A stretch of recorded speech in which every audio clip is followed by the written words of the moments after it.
Headlines प्रायोजक राम बंधू लोणचे। आता प्रत्येक जण जिंकेल।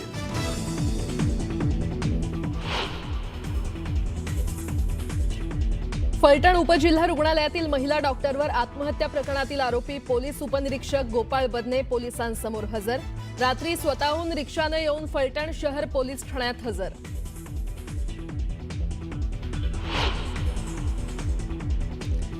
फलटणमधील महिला डॉक्टर आत्महत्या प्रकरणी आयजी सुनील फुलारी यांच्याकडून सातारा पोलिसांची झाडाझडती। पोलिसांवर आरोप झाल्याने आयजी संतप्त।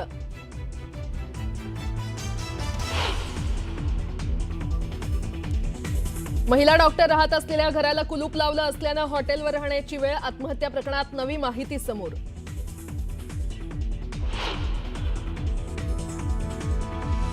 मुंबई महापालिकेत जागा वाटपासाठी भाजपचा 150+चा नारा, तर शिवसेनेचा जागा वाटपाबाबत 50-50च्या फॉर्म्युलावर आग्रही।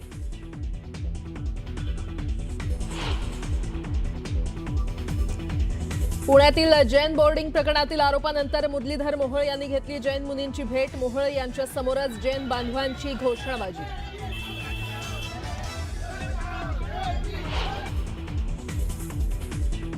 रवींद्र धंगेकर जैन बोर्डिंग व्यवहार प्रकरणी आंदोलन करणार। 27 ऑक्टोबरपासून आंदोलन करणार असल्याची धंगेकरांची ट्विट करत माहिती।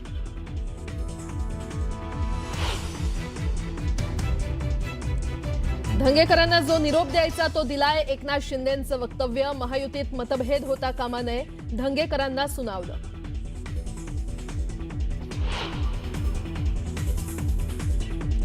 मध्य रेल्वेवर माटुंगा ते मुलुंड आणि ट्रान्स हार्बर मार्गावर ठाणे ते वाशी दरम्यान मेगा ब्लॉक।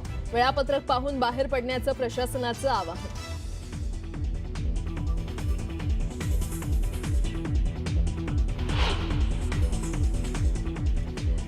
आणि ज्येष्ठ अभिनेते सतीश शाह यांचं निधन। वयाच्या 74व्या वर्षी घेतला अखेरचा श्वास। सिनेसृष्टीवर शोककळा।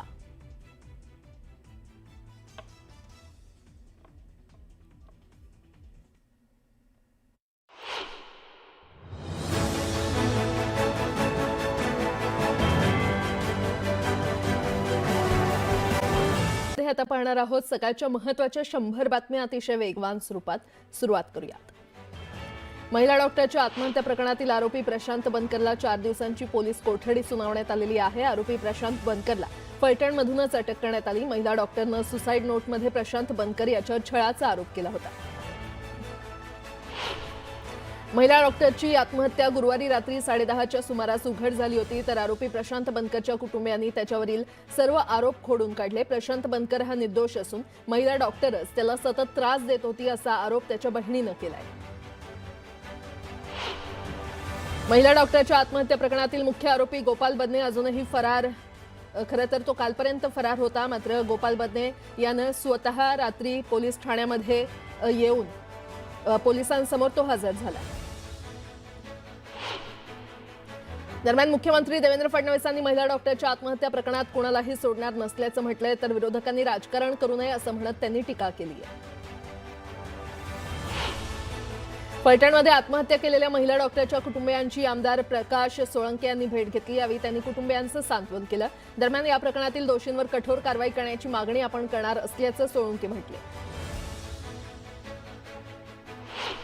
फलटणच्या महिला डॉक्टर आत्महत्या प्रकरणात मोठी अपडेट समोर आले। आरोपी बनकर आणि डॉक्टरमध्ये वाद झाला होता। त्या वादामुळे डॉक्टर राहत असलेल्या घराला बनकरनं कुलूप लावलं। घर नसल्यानं डॉक्टरनं हॉटेलवर राहण्याचा निर्णय घेतला।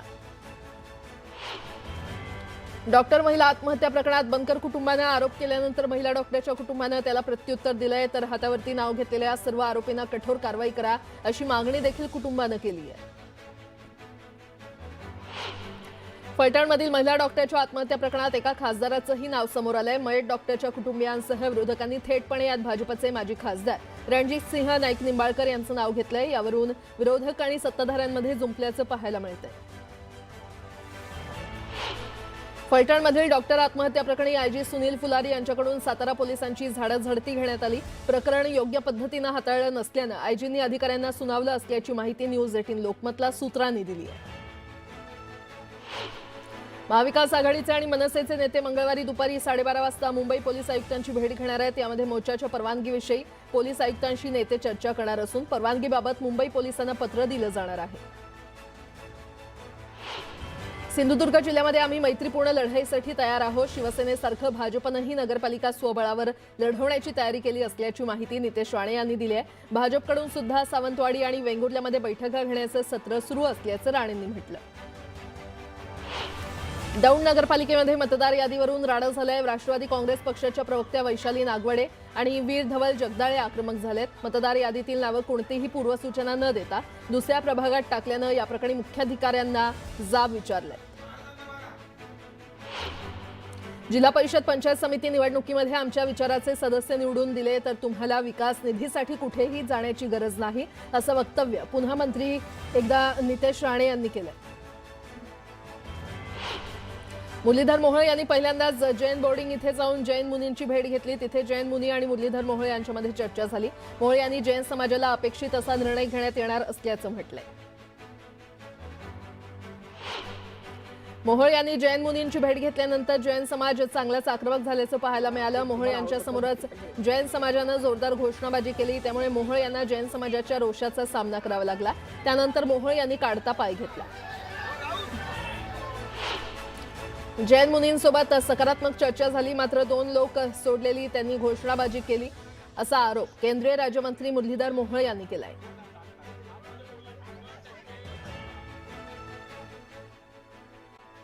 पैठण उपजिल्हा रुग्णालयातील महिला डॉक्टरवर अत्याचाराचा आरोप असलेला पोलीस उपनिरीक्षक गोपाळ बदने हा स्वतःहून रिक्षाने येऊन फलटण शहर पोलीस ठाण्यात हजर झाला.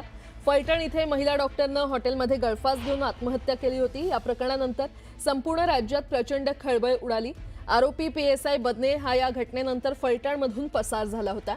त्याच्या शोधासाठी फलटण पोलीस आणि सातारा स्थानिक गुन्हे शाखेचे 2 पथक बीड, पुणे, पंढरपूर आदी ठिकाणी रवाना झाले होते. तर बदने 2 दिवस नेमका कुठे कुठे फिरला, त्याला कुणी कुणी मदत केली याची सारी माहिती पोलीस त्याच्याकडून घेतायत. आता PSI बदनेच्या चौकशीतून या प्रकरणातील आणखी वस्तुस्थिती समोर येऊ शकते. मुख्यमंत्री देवेंद्र फडणवीस हे आज फलटण इथे विविध विकास कामांच्या उद्घाटनाच्या निमित्तानं जात आहेत. तर दुसरीकडे PSI बदने हा फरार होता, त्यामुळे पोलिसांवर प्रचंड दबाव आणि तणाव होता. मात्र बदने हा स्वतःहून पोलीस ठाण्यात हजर झाल्यानं पोलिसांनी देखील सुटकेचा निश्वास सोडलाय. आणि या संदर्भात अधिक माहिती देत आहेत आमचे प्रतिनिधी सचिन जाधव आपल्यासोबत जोडले गेलेले आहेत. सचिन, गोपाळ बदने ज्याच्यावर मुख्य आरोपी म्हणून आरोप आहे तो पोलीस ठाण्यात हजर झाला असल्याचं कळतंय, काय अपडेट? अगदी काल रात्री गोपाल बदने हा स्वतःहून पोलीस ठाण्यामध्ये हजर झाला. फलटण ग्रामीण पोलीस ठाण्यामध्ये त्यानं सरेंडर केलं आणि सगळ्यात महत्वाचं म्हणजे गेल्या 48 तासांपासून तो फरार होता. पोलिसांना माहीत नव्हतं तो कुठं आहे, मात्र अचानक तो हजर होतो यावर सुद्धा आश्चर्य व्यक्त केलं जातं. याचं सगळ्यात महत्वाचं कारण म्हणजे आज मुख्यमंत्री देवेंद्र फडणवीस यांचा फलटण दौरा आहे आणि या फलटण दौऱ्याच्या आधी कुठल्याही पद्धतीचं गोंधळ होऊ नये किंवा फलटण दौरा चालू असताना गोंधळ होऊ नये म्हणून बदने हजर झाला की काय, पोलिसांना बदने कुठे हे माहीत होतं की काय, असा प्रश्न सुद्धा सध्या आता या ठिकाणी लोक विचारताना पाहायला मिळत आहेत. मात्र बदने हजर झालाय, पोलिसांची चौकशी सुरू आहे आणि जे आणखीन बरंच काही सत्य आहे ते आज दिवसभरात बाहेर येताना आपल्याला पाहायला मिळेल. ठीक आहे सचिन, अपडेट घेत राहू. तुर्तास धन्यवाद.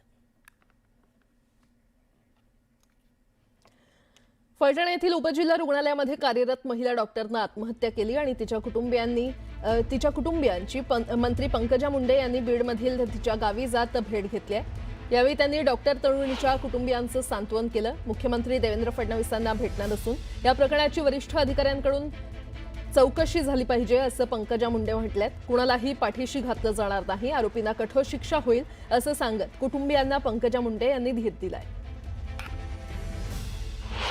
ती एक डॉक्टर मुलगी होती, शेती करून मजुरी करून खाणारी. तिच्या आई वडिलांची काही परिस्थिती नाही मुलीला डॉक्टर करायची, पण ती हुशार होती, ती डॉक्टर झाली आणि तिथल्या सिस्टीमच्या विषयामध्ये ती वेळोवेळी विषय मांडत होती. अन्याय होतोय, हे चूक होते हे ती लेखी सांगत होती, म्हणजे ती निर्भीड पण होती.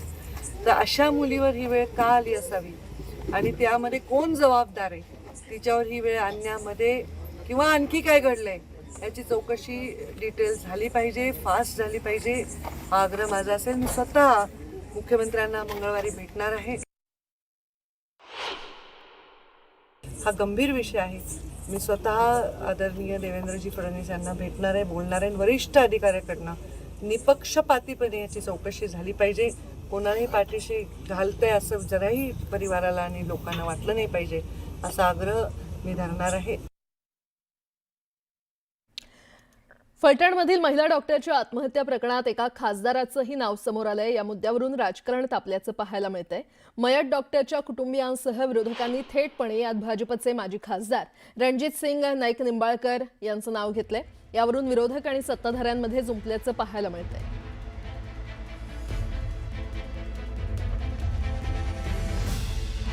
भारतीय जनता पार्टीचे माजी खासदार या भागाचे निंबाळकर, मला वाटतं रणजित निंबाळकर त्यांचं नाव आहे.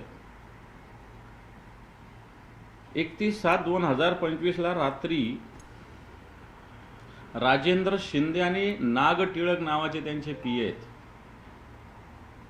यांच्या फोनवर हे माजी खासदार त्या दिवशी डॉक्टर संपदा मुंडेंशी बोललेले आहेत. आणि बोलण्याचा कशासाठी बोलले तर एक वाहतूकदार आहेत जो बीडचाच आहे, फीड अनफीड देण्याच्या विषयी बीडच्या नावाने त्यांना हिनवलं सुद्धा. तिच्या जबाबामध्ये तिने दिलेलं आहे की मी खासदार मोदींना माहिती दिली असेल मला माहिती, पण त्या घटनेचा आणि या घटनेचा काय संबंध आहे किंवा त्यात म्हटलंय का तिने, तुम्ही वाचलंय स्वतः, त्यात म्हटलंय का खासदारांनी दबाव आणला होता म्हणून? मी तुम्हाला विचारतो, खासदारांचं फोनवरनं बोलणं झालं होतं असं ते ती म्हणते, पण त्याच्यामध्ये म्हटलंय का असं कुठं दबाव आणला होता म्हणून? मी तुम्हाला प्रश्न विचारतो. म्हणते दबावाचा त्यामध्ये उल्लेख नाही, पण या प्रकरणात तुमचं नाव आता गोवलं गेलंय. कुठल्या प्रकरणात? नाही, ते चौकशीचा विषय 1 वर्षापूर्वीचा आहे, त्या विषयाचा आहे. त्याचा ना आत्महत्येचा काय संबंध आहे का चौकशीचा? दरम्यान विरोधकांनी राजकारण करू नये असं आवाहन मुख्यमंत्र्यांनी केलंय. कोणालाही सोडलं जाणार नाही. विरोधी पक्षाच्या वतीनं जाणीवपूर्वक याला राजकीय रंग देण्याचा प्रयत्न होतोय, हे करणं काही योग्य नाहीये. मी एवढं स्पष्ट सांगतो की डायरेक्टली किंवा इनडायरेक्टली कोणीही याच्यामध्ये इन्व्हॉल्व आहे असा पुरावा मिळाला तर आम्ही सोडणार नाही, पण राजकारण करू नका.